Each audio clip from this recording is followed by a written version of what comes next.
Welcome to H360 Health Talk. My name is Dave Duplay, and joining me this afternoon is a very exciting guest. His name is Mark Dillon. He is the founder and president of Biomed Sciences. Well, Mark started his company back in 1987. It focuses on wound care, scar management, and skin renewal. Very innovative technology. Mark, thanks for joining us on the show. Thanks, Dave. It's a pleasure to be here. Now, Mark, you also brought in something here, this mask, and obviously, I don't know if people can see this. I'm sure you can. This feels a lot different than than what you have on my arm here. This is. Tell me what we have here, and tell me what it's used for. This is called Cylon STS, silicone thermoplastic splinting.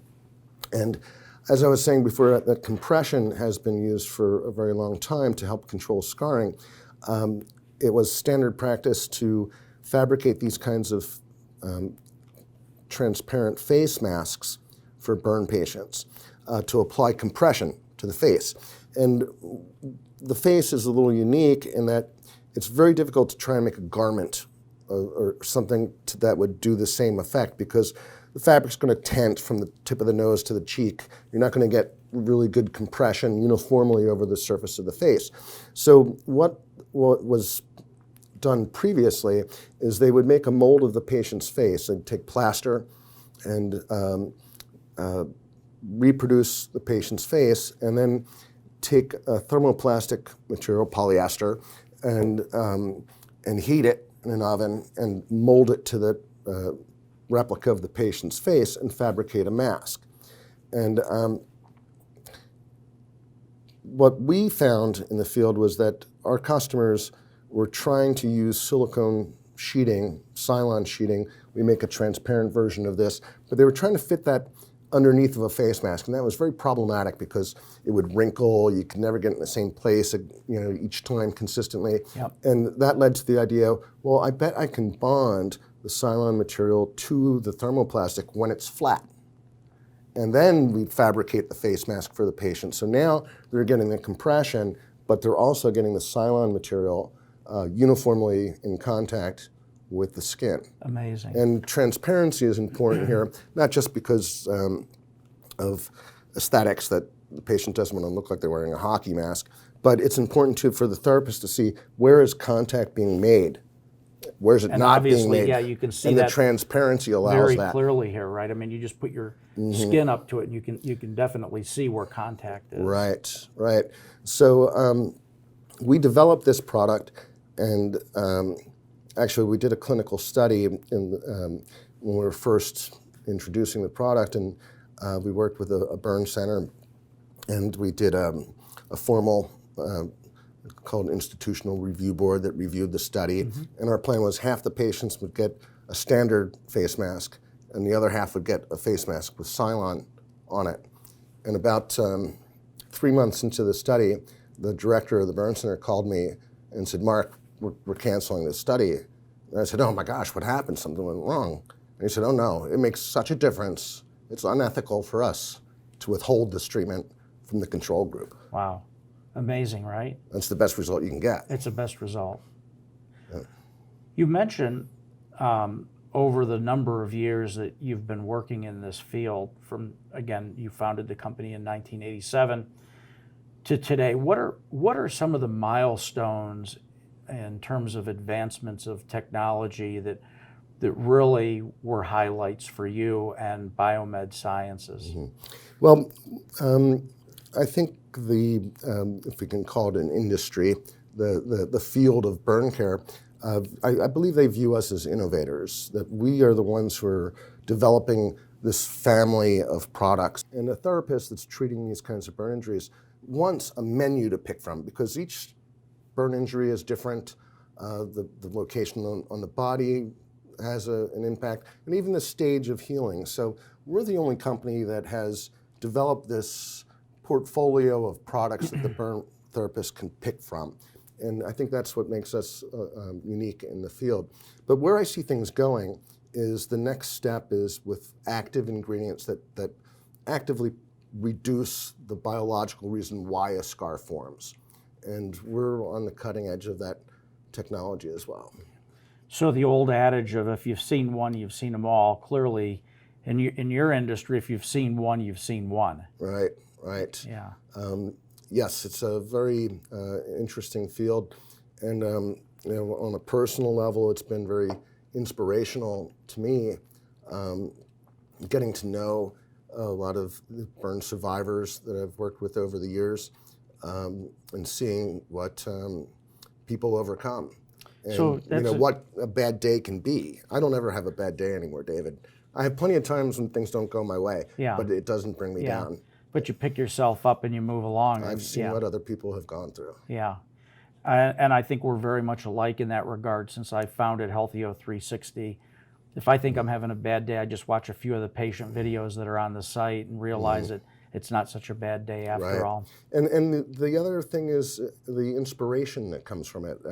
Some of the patients that I've gotten to know, I think you're a little familiar with Natalia Ponce de Leon. Yeah, tell me about her, because I am familiar only in the fact that she made national news, and she really put a stake in the ground to try to change things for her country. Share with me and with our audience a little bit about her story. Well, she's a lovely young lady in her early 30s. She lives in Bogota, Colombia. And one day she was at home, doorbell rang, opened the door, and there was a guy that had been stalking her. She didn't know him, never spoke to him, and he just threw a pint of acid in her face and ran away. And at the time, that wasn't even considered a crime in Colombia if the person wasn't blinded. And then to make it even worse, the legal system there was that the physicians wouldn't treat her until the police took a statement. So she spent hours untreated while this acid was doing its damage. And she pulled through that, and instead of, I'll paraphrase what she said to me, instead of locking herself in a room and hating the world, she went on a campaign and became a fighter. And she lobbied the president of Colombia. She had legislation passed to make it a crime, to mandate sentencing, and she used the face mask as her symbol in her campaign. And I was totally unaware of this. And she was in the States and wanted to know where this mask came from, and knew of Biomed Sciences. And I didn't know her name, I didn't know who she was. And one of my work colleagues put her on my calendar for, I remember it was 2 o'clock on a Friday afternoon, and I was a little irritated because I wanted to get out of the office early that day. And so I'm like, oh, who's coming to visit? And so I Googled her name, and I saw her story. And I was just so moved by that. And then it was incredible what she accomplished. And now we're helping her to take her effort on more globally. We sponsored her to speak at the International Society for Burn Injuries, which was just recently in India. That part of the world deals with acid attacks far too often, and legislation and punishment isn't sufficient. So Natalia is a perfect example of inspiration, what she's done. Yeah, it is amazing. You see some people that go through something which is as life-changing as that, right, in a blink of an eye. And then they go on to really change the world and make it a better place. So she pulls up in your office driveway, and she walks in the door, and there she is standing there, and you've had a little time to go online and see who she is and what she's about. What was it like seeing her for the first time when you guys just met and looked at each other? Tell me about that moment. Well, I knew when I developed this product that it was going to change people's lives, but I had no idea that it could become a geopolitical symbol, that someone could use it for a cause. So it was very touching. Yeah. Well, kudos to you, and I'm sure you have scientists and inventors and manufacturing people and people out in marketing and sales spreading the good word about what you're doing and what your products do. And how they can change people's lives. I mean, it really is truly amazing.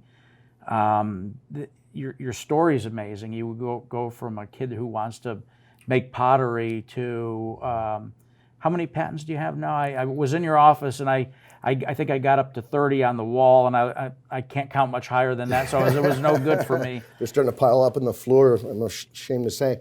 I'm over 100 patents now. Yeah, around the world. Yeah, global patents. Between U.S. and foreign patents, Yeah. over 100. Yeah. Well, Mark, you're doing incredible work. I know that there's a big event coming up. Dan from the Burn Prevention Network has a couple of stories, and he sat at this table not long ago sharing the good work that they do as a foundation and how they try to help burn patients and survivors and everything that they do. And a big part of what they do is education, right? If we can educate people, hopefully we'll minimize the number of burns in the first place. So he's doing a lot of work. And I know he has an event every year that recognizes people. Can you?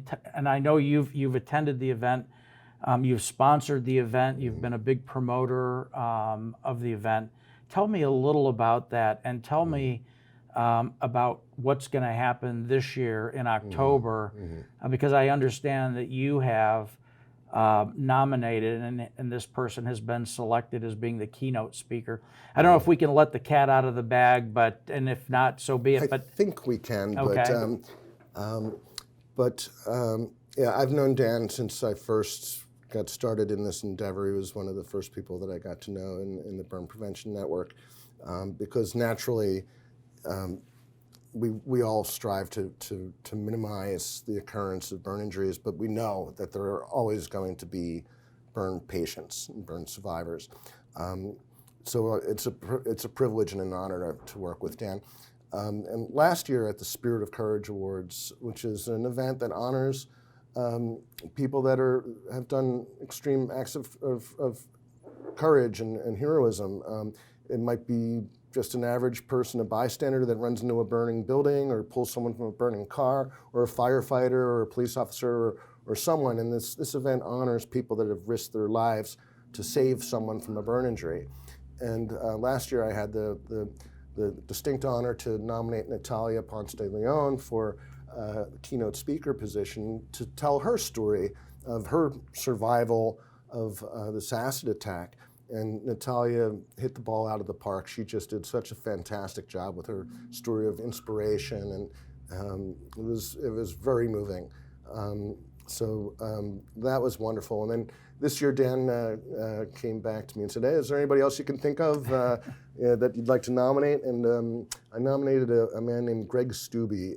He's a former Green Beret, Special Forces soldier that was injured very severely in Afghanistan and was treated with some of our products, 18 months in the hospital. And he went on to be a fighter and a speaker, a public speaker for inspiration. And he wrote a book called Conquer Anything: How to Assemble Your Own A-Team. And it's about how to do what you want to do in life, and don't let things hold you back.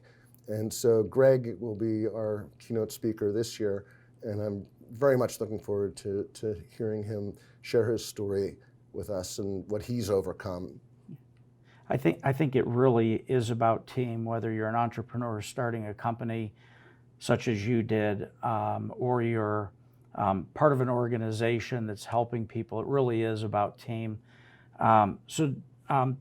Mark, thank you so much for joining me here today. The work that you're doing is incredible. I admire your company. I admire you. So thank you again for joining me. And I'd like to thank you for tuning in.